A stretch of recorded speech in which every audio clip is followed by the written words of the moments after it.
শ্রীলঙ্কায় নিউজিল্যান্ড ভীষণ রকম খাবি খাচ্ছে। 602 রান শ্রীলঙ্কা ফার্স্ট ইনিংসে তুলতে পেরেছিল, ডিক্লেয়ার করেছিল। কামিন্দু মেন্ডিস আবারও সেঞ্চুরি হাঁকিয়েছেন। ইনফ্যাক্ট 3 জন সেঞ্চুরিয়ান তাদের ছিল। ডাবল সেঞ্চুরিটা কামিন্দু মেন্ডিস হয়তো বা পেতে পারতেন, 182-তে নট আউট ছিলেন।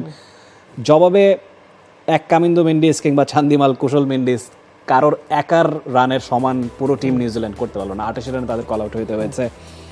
যেমনটা বলছিলাম, Kamindu Mendis 182 not out, Chandimal 116, Kushal Mendis 106, Glenn Phillips 3টা উইকেট নিয়েছিলেন, টিম সাউদি 1টা উইকেট পেয়েছিলেন।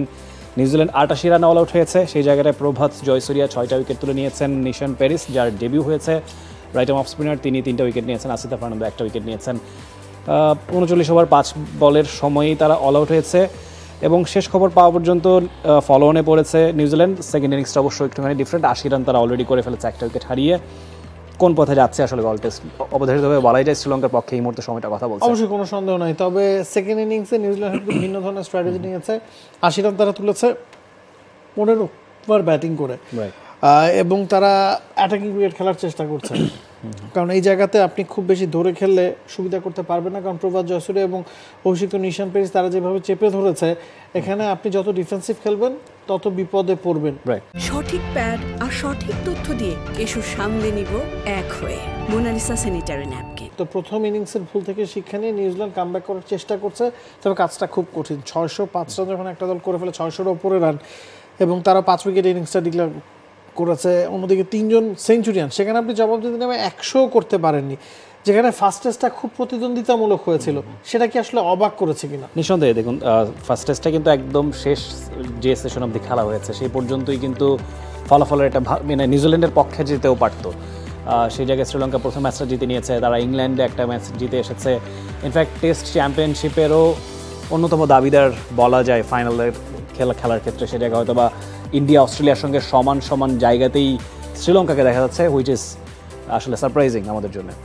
অবশ্যই লর্ডসে খেলা, সেটা যদি উপমহাদেশের দুটো দল ভারত এবং শ্রীলঙ্কা খেলে, সেটা অবশ্যই একটা ভিন্ন ধরনের বার্তা পুরো বিশ্বকে দেবে। আমরা টেস্ট চ্যাম্পিয়নশিপের পয়েন্ট টেবিলটা যদি দেখি, কারেন্ট যেই পয়েন্ট টেবিলটা আছে সেখানে কিন্তু এই 3টা দলেরই আসলে আধিপত্য চলছে। নিউজিল্যান্ডও 4 নম্বর পজিশনে আছে, এবং সব মিলিয়ে আমরা ভারত সবার চেয়ে এগিয়ে আছে, অস্ট্রেলিয়া 2-এ আছে, শ্রীলঙ্কা 3-এ, নিউজিল্যান্ড 4-এ। এখন অস্ট্রেলিয়াকে কিন্তু শ্রীলঙ্কার মাটিতে খেলতে আসতে হবে, ওই সিরিজটা খুব ভাইটাল। ওই সময় যদি শ্রীলঙ্কা অস্ট্রেলিয়াকে নিজেদের মাটিতে হারায়, যেটা সচরাচর তারা হারিয়ে থাকে, সেটা তাদের জন্য অনেক বড় অ্যাডভান্টেজ হবে। আবার ইন্ডিয়াকে যদি এই ম্যাচ থেকে তারা পুরো পয়েন্ট না পায়, ইন্ডিয়ারও কিন্তু বর্ডার গাভাস্কার ট্রফি খেলতে অস্ট্রেলিয়ায় যেতে হবে, সেখানে আবার অস্ট্রেলিয়া অ্যাডভান্টেজ পাবে। তো নিউজিল্যান্ড আবার ইন্ডিয়াতে খেলতে আসবে। পয়েন্ট টেবিলে যেই 4টা দলকে আপনি টপে দেখছেন, এই 4টা দলেরই একে অপরের সাথে আসলে খেলা আছে।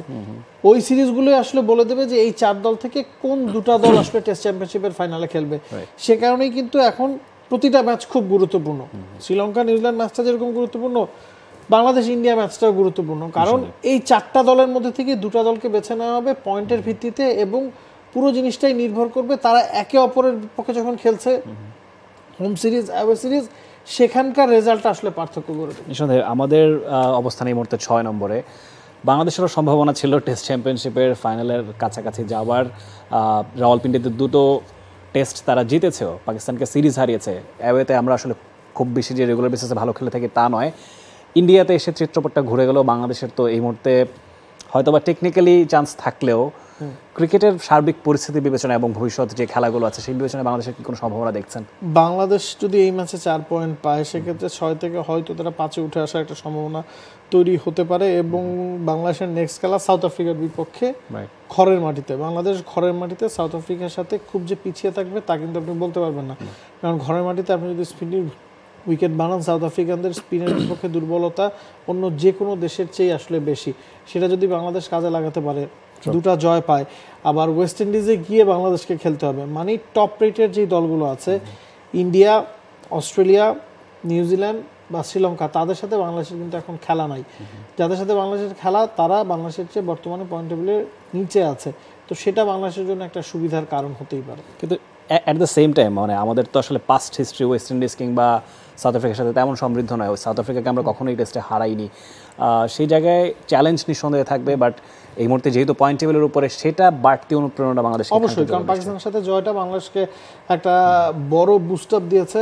তবে হ্যাঁ, সাকিব আল হাসান যদি টেস্ট খেলা ছেড়ে দেন, যেটার ঘোষণা তিনি দিয়েছেন, সাউথ আফ্রিকার বিপক্ষে তিনি মিরপুরে টেস্ট ক্যারিয়ারের ইতি টানতে চান, সেটা একটা বড় শূন্যতা তৈরি করবে। যেই শূন্যতা পূরণের মতো ক্রিকেটার কি এখন বাংলাদেশে আছে কিনা, সবসময় নির্বাচক বলুন বা বোর্ডের কর্মকর্তা বলুন বা সাধারণ মানুষকে বলুন, সবাই বলেন সাকিবের রিপ্লেসমেন্ট বাংলাদেশে নাই। ওই জায়গায় একটা আশার আলো যে মিরাজ পাকিস্তানের বিপক্ষে যেভাবে পারফর্ম করেছে বা গেল 2-3 বছরে মিরাজের পারফরমেন্স যদি আপনি দেখে থাকেন, হয়তো একটা আশার আলো আপনি দেখতে পারেন যে সাকিবের ছেড়ে যাওয়া জায়গাটা পূরণের জন্য মিরাজ মোটামুটি নিজেকে গুছিয়ে নিয়েছেন।